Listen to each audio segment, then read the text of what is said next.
Hello everyone and welcome back. Lighthouses are beacons in the night for those out at sea. Their isolated locations already gives them a spooky aura. Some of these stories of violence and horror may have your hair standing on end. So grab your flashlight and follow me into the darkness.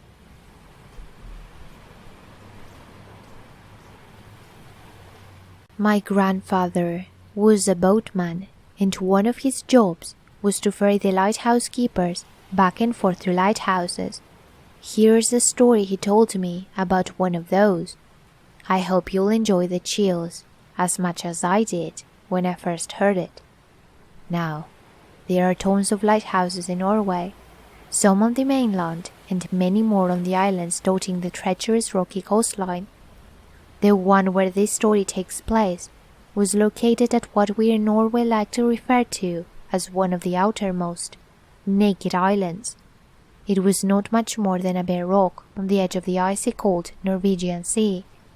Today, of course, all of the lighthouses in Norway are automated, but back then it was a whole different story. Back then, the lighthouse keeper would stay there for weeks, sometimes months. If he was lucky enough to have a family, they might stay there with him. It was a lonely life, my grandfather sighed. You needed to have your head screwed on right to make it, and even if you did, when you got there was no guarantee that it would be when you left. According to him, lighthouse keepers were a strange bunch. They got this faraway look in their eyes, like they were always searching the horizon for ships or something. Especially this one lighthouse, he said. They got a real special look there. When I asked him why, he shrugged. They said it was the wind, the wind in the rocks. It would sound like screams, they said, like something evil. It got to them. Nobody wanted to stay on that post for long. He told me the government even tried increasing the pay, but still most people would refuse to go back out there. Some managed a few tours, but only if the weather was good. If there had been a storm, it would be the last he saw of them. None of them rightly told me why. They just give you a look and you won't ask again. I remember hearing that it would be shut down or automated. It was slow going though, and in the meantime, the coastline had to remain safe. Somebody had to be out there, manning the lights. So this family decided to give it a shot. They had little experience with lighthouses, but they were desperate. The husband had lost his fishing boat, and the wreck had cost him a hand and 3 fingers, maybe some toes. Frostbite. Fishing was off the table.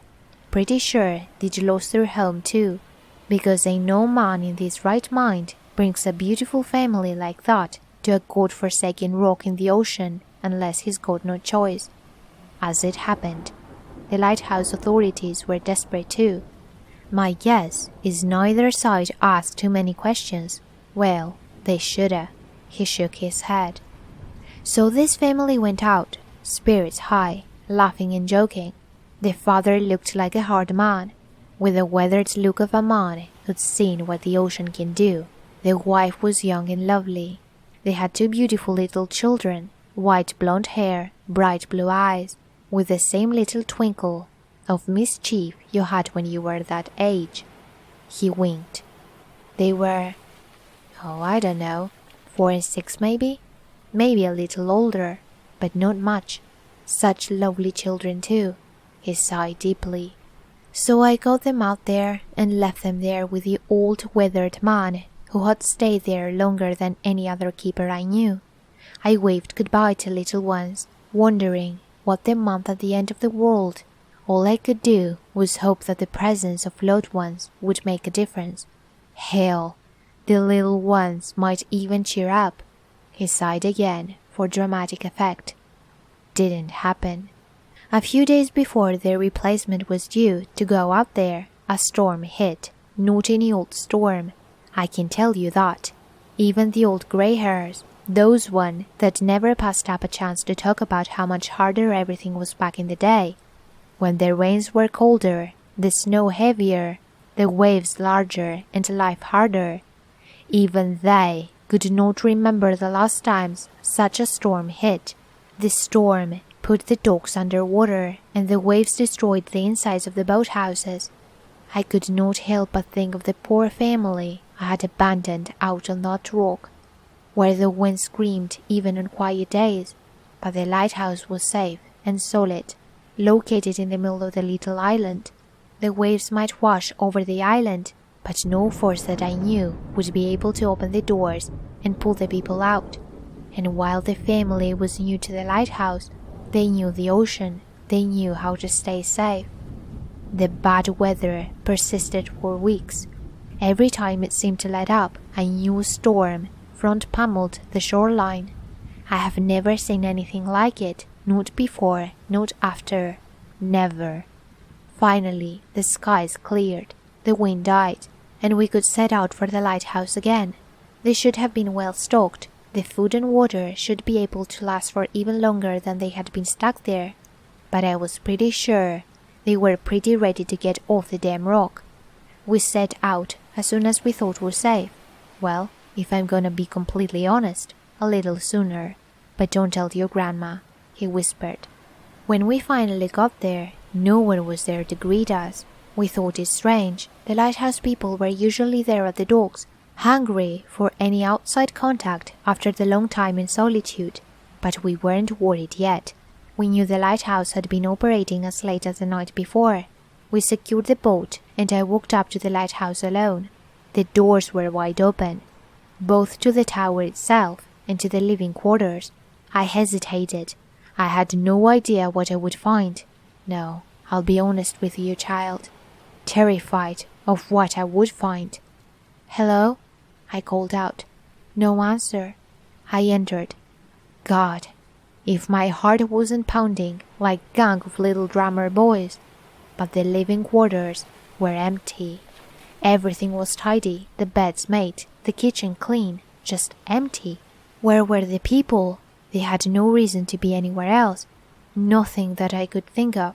The whole time I had this uneasy feeling, like someone was watching me. Well, no, not like someone was watching me. Maybe just that something was wrong. And boy, was it ever. I just kept turning around quickly, afraid I'd catch someone behind me. I got out of those silent rooms as fast as I could, heart still pounding in my throat. I looked up at the lighthouse, rising above me like some angry giant. I knew I didn't want to go, but I knew I had to check. He paused again. He seemed genuinely scared at this point, like the memory of that day still haunted him. The climb seemed to last forever. I remember thinking that this must be what hell is like, climbing, with no idea what's waiting on top. A tremor ran through him. And then I was at the top. I don't know what I expected, but it wasn't what I saw. Standing at the westernmost part of the tower, on 2 chairs pulled next to each other, hand in hand, were children. They didn't move as I entered. They just stood there, staring out the dark waves. I don't know how long I stood there, not moving. They must have heard me come up the stairs. They must have. Finally, I gathered my guts and I coughed quietly. Nothing. I coughed louder. Still nothing. Then I spoke. I don't remember what I said. I just remember that they turned around. He took up a sip of the whiskey he always seemed to be nursing, but never quite emptied. Those eyes. Another pause. Those little faces. I mean, they looked healthy. They looked well fed. But the eyes. Have you seen those pictures of the shell-shocked soldiers from World War I? They stared at me for goddamn ever, and then, without a word, they turned back around. Every single part of me wanted to run like hell out of there, but I couldn't. I knew I couldn't. Instead, I took a deep breath and spoke again. "Children," I think I said, "it's time to go now." They turned back around, paused, and carefully climbed down from the chairs. Their movements were perfectly synchronized. I motioned towards the stairs. but they didn't move. They just stared. I tried explaining, babbling, not sure what I was doing, what I was saying, just trying to get them to understand that we had to leave. They didn't move. Finally, I decided to hell with it. I'd run to the boat, get the other guy to come with me. I could not stand those unblinking stares anymore. As I stepped into the staircase, I heard soft shuffling behind me. I turned. They had taken a step toward me. I took another step, keeping my eyes on them. They took a slow step towards me, perfectly synchronized, and stopped. I took another step. They took another step. And so it went. If I thought the walk up was horrible, it was nothing compared to the walk down. I was too terrified to take my eyes off the children. Their icy blue eyes chilled me to the bone. A million thoughts flew through my mind. Where the hell were the grown-ups? What had happened to them? What had the storm done to those sweet little children I had met not that long ago? What would they do if I turned my back to them? And how cowardly would it really be to just run away and abandon them? I never got my answers. They stayed exactly 7 steps above me the whole way down. When I finally made it outside, I started walking quickly. I needed to see another face, not just the blank stares of the children. As I sped up, so did they. I turned away from them now, but every time I turned back, they were right there, 7 paces behind me. No matter how fast I walked, I doubt the lighthouse was more than 100 meters from the boat, but trust me, it felt like miles. Finally, I got to the steps that led down to the landing dock. There was no reason for the boat to be gone, but I still breathed a sigh of relief when I saw it there, my old buddy leaning against the steering house, smoking his pipe. Johnny asked me where the others were. I said I didn't know. He took them. 2 small flat voices spoke in perfect unison. I thought I jumped out of my skin. "What did, kiddo?" Johnny said. No answer. The waves? The ocean? I turned to look at the children. No trace of emotion was visible on their faces. Johnny gave me a puzzled look. I shrugged, trying to communicate that I had no idea what the hell was happening. The children remained silent. "Did you search the rest of the island?" Johnny asked me. "Nah," I said. "Wanted to come back with the kids." The last part was a lie. I had been too unsettled by the children to even consider going anywhere but straight back to Johnny. "Okay," Johnny said. "I'll take a look." I didn't want to be left alone with the children, but no matter how hard I tried, I could not cook up any idea for why he shouldn't go to the island, so I stayed quiet. When Johnny turned his back, the children moved again, slowly, quietly, each step still taken in perfect unison. They walked to the end of the little pier. Then they paused, turned slowly to face due west, and grabbed each other's hands, and just stood there. Grandpa shivered again. I don't know exactly how long Johnny was gone for, but I can tell you, it was long enough for me to start laying plans for what I would do if he didn't come back. I was thinking about how long I should stay there, waiting, how long it could possibly take to search the rock, whether I should go look, if I could leave the children there alone at the end of the pier, if they would follow me if I tried to leave, and of course, the big question, what the hell had happened there? When I finally decided I'd go to look for him, I heard footsteps. He was back, alone. He didn't say anything until he was close enough to me that he could speak in a whisper, close enough that I could see how pale he was. "They're gone. All of them. They must have gone out into the storm and gotten washed away. Somehow. But why?"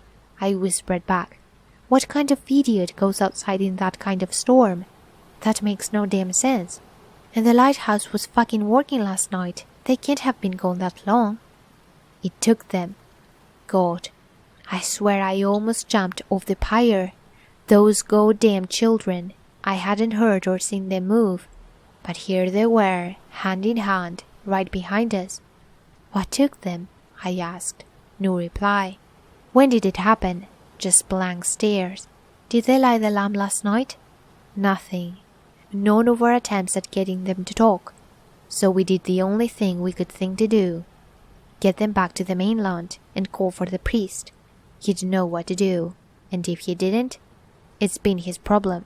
We walked onto the boat and the children followed. They stayed out on the little deck the whole journey, hand in hand, barely able to look over the railing, but still staring out to sea. As we changed course to round an island, they moved. I realized they moved so they could keep staring due west.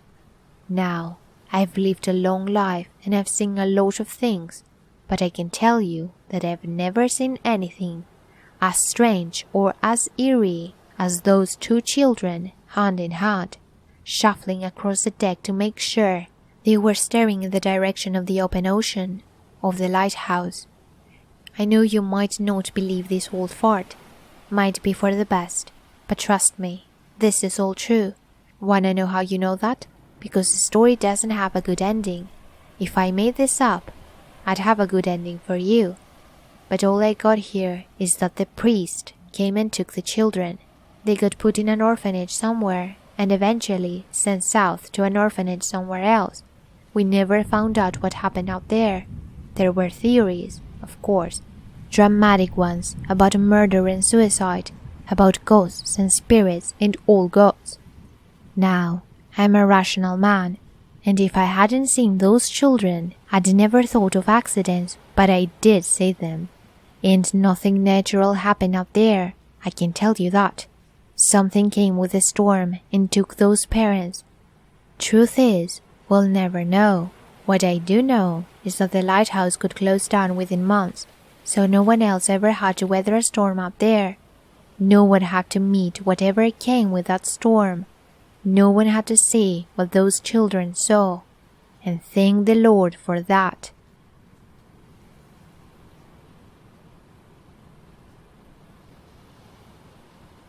Years ago, I used to borrow my sister's car and go out driving down back roads and coast roads late at night when no one was around.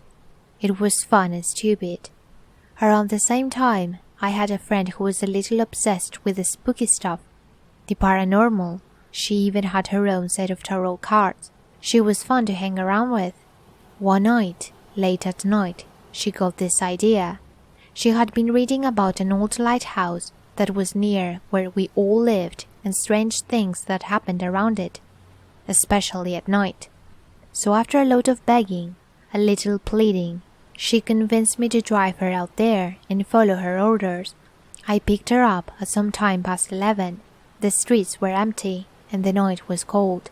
The heater in my car was busted, so we both wore heavy coats. As we rattled down the roads, going a little faster than I should have been doing. Again, young, dumb, and late at night. We eventually ended up on the road towards this little old lighthouse.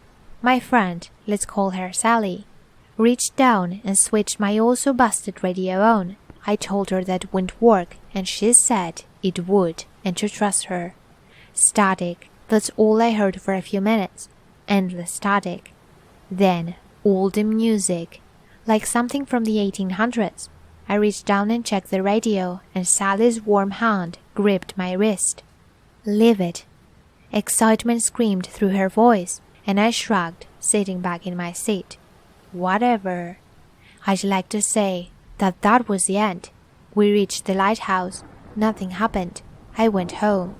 But no. We reached the lighthouse a few minutes later, the music getting louder and clearer. I looked down to turn the sound down, when out of the corner of my vision, I saw a shadow. Well, a shadow in the wrong world. Maybe the absence of where my high beam should be. I panicked, slamming on the brakes and twisting the steering wheel, forgetting completely that the shitty old car didn't have anti-locking brakes. The car squealed to a stop. The black mass standing there, and even though it had no features, I could see it looking at us. And then I shifted to one side.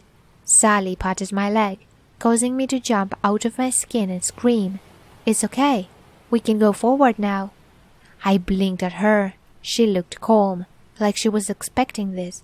I wanted to say fuck it and turn around, but something compelled me to pop the car back into gear and rattle forward. More dark masses on the sides of the road. Stay in the car and stay on the road. I wanted to scream at her that I had no intention of doing anything else but staying in the car and staying on the road. The last stretch of the journey felt like it took forever, but it was maybe only a few minutes. The masses getting denser and closer to the car. I only stopped when a wall of black formed a few meters from the lighthouse itself. Sally smiled at me. "Wait here." Then she opened the car door and got out.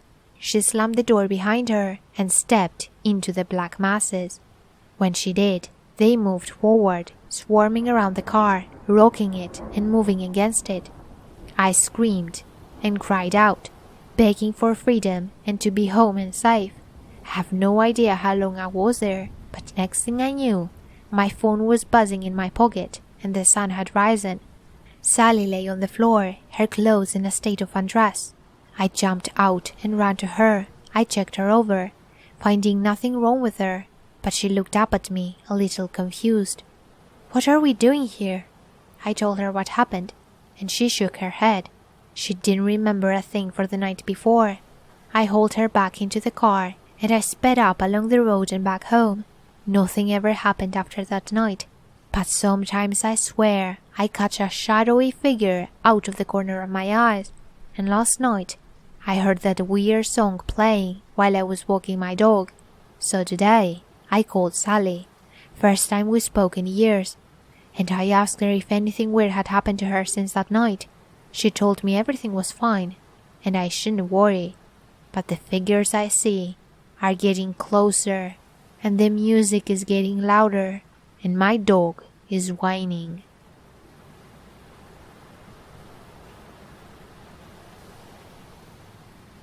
This happened when I was 12. I was into photography a lot. It was my favorite thing to do. So when my grandparents gave me a new camera as a birthday present, I begged my parents to take for a small trip near the bay, which was an hour or so away from my house. I wanted so badly to go there because of the old lighthouse. I have seen it 4 or 5 times whenever we visited my mom's cousin Sarah to her home, which was now 2 hours away from us. She used to live close. It was such an old but beautiful lighthouse from 1870s, and it was in the edge of a cliff by the ocean. My father told me that we would definitely visit it one day, so I could not think a better opportunity than now that I got my new camera. He promised me that he would take me there the upcoming Sunday, so I was really excited about it. So the day arrived. I took all of my things in a bag, and of course my camera, and some lenses that I bought that week. And we got into our car and drove for about an hour until we got there. I was so excited to see the old lighthouse from up close. It was more beautiful than I expected. So I immediately grabbed my bag with my camera and all the stuff I needed, and I started taking pictures like a maniac. I went inside to take some pictures. I have to say, I don't know if the atmosphere was eerie because of how old the building was, or because there was something else in there. I could feel that something had happened there, so I didn't stay for a long time. After about 2 hours, it was time to go, so I packed up my things and we headed home. I was a little tired, so I fell asleep in the car. When we arrived home, my mother woke me up. We ate dinner, and I went to my room to edit the photos in Photoshop. I plugged the cable to my computer, and I started saving the photos in a new file. I stayed up until it was late, and I eventually went to sleep at about 1 a.m. The next day I woke up, and I immediately went to my computer, and I started editing the photos, and that's when I saw it. In every single picture, there was something, a light figure standing in the middle. I could not understand what it was, so I thought it was maybe reflections of the sun, until I checked the pictures that I took inside of the lighthouse. I could see clearly the figure of a woman dressed in white, standing in every corner of every photo I took. I was so freaked out. How could I not see her there? There was only one explanation. She was a ghost, or a spirit or something. I never believed in this kind of things, even when I was little. But what I could see with my own true eyes, I believe. I erased all the photos and tried to forget she ever existed. 3 days later, I woke up in the middle of the night. From a terrible nightmare, I opened my eyes terrified, and I turned over, looking at the ceiling. I was starting to feel sleepy when I heard it. It was a sound, like a woman was singing a soft lullaby. I sat up on my bed, only to be terrified by the sight of a woman dressed in white, sitting in a chair I had across my bed. I immediately screamed, and my parents came running into my room. I was hysterical. I was screaming and crying, while my mother was trying to calm me down. I don't remember what happened after that, but I woke up in my parents' bed the next day. My week continued normally. Nothing had happened. I still had that eerie feeling that someone was watching me, that someone was following me everywhere. I knew she was still there, so I convinced myself that the next time that I will see her, I will stay calm and I will try to talk to her. I was taking a shower one day, and when I went to the sink to brush my teeth, she was there, standing in the corner of the bathroom, watching me. I knew I said that the next time I will see her, I will be calm, but I could not. I started crying. When she finally moved, I turned around and she was gone. Since the time that I saw her again, I wasn't too scared, because she didn't hurt me. She was still following me a month later. I started to feel comfortable with her presence. I still didn't know what she wanted, but I decided to find out. Maybe if I could find why she was there, she could find peace. I did a research about the lighthouse, and what I found out shocked me to the core. A murder had occurred there a long time ago. The lighthouse keeper was in love with a young woman, but the woman was in love with another man. She got pregnant with another man's baby, and since the lighthouse keeper asked her to marry her, she said yes, because she was afraid that she was going to raise her baby by herself. The night of their wedding, the lighthouse keeper took her in the lighthouse to spend their first night together. The woman decided to tell him the truth, since she believed that the man loved her and thought he could understand and forgive her. But that's not what had happened in this story. The man became furious, and he was shouting at her and blamed her for what he was going to do. He grabbed a knife and stabbed her several times until she was dead. They say that her screams echoed across the ocean. The man threw her body in the sea and decided not to tell anything, but he was feeling sick with guilt, and after a week or so, when the father of the woman came to find her, he confessed everything in every detail. The father of the young woman hanged the lighthouse keeper in the same room that the man murdered her. In the same room, I went and took the pictures that day, and I believe that all the hatred I felt it was from him. After I read this, I never saw the woman again. I believe and I hope that she is in a better place now.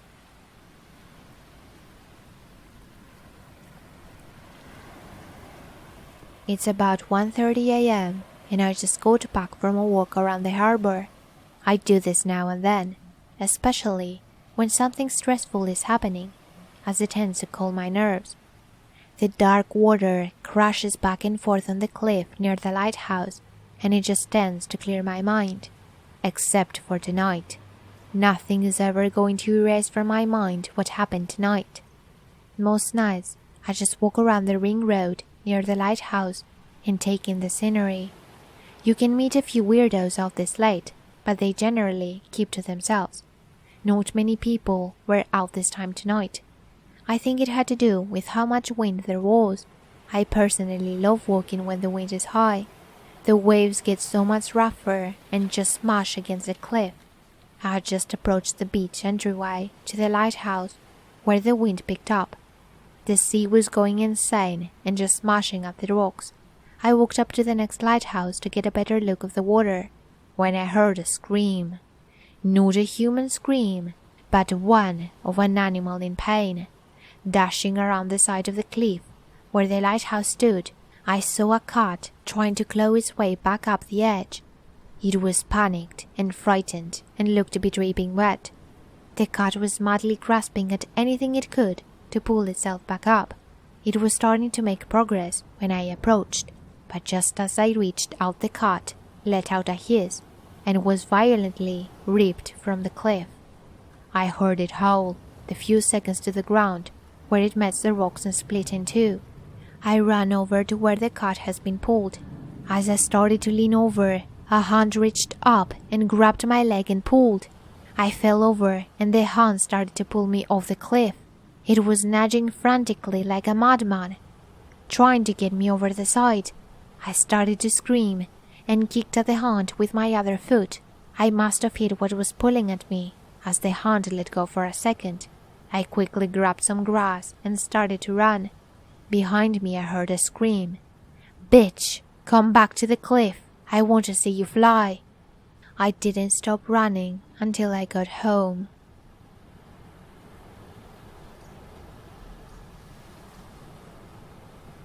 Hey there, and thank you so much for listening. If you like this video, please leave a thumbs up. And if you like my videos and want to see more, subscribe to my channel. And I will see you all in my next video.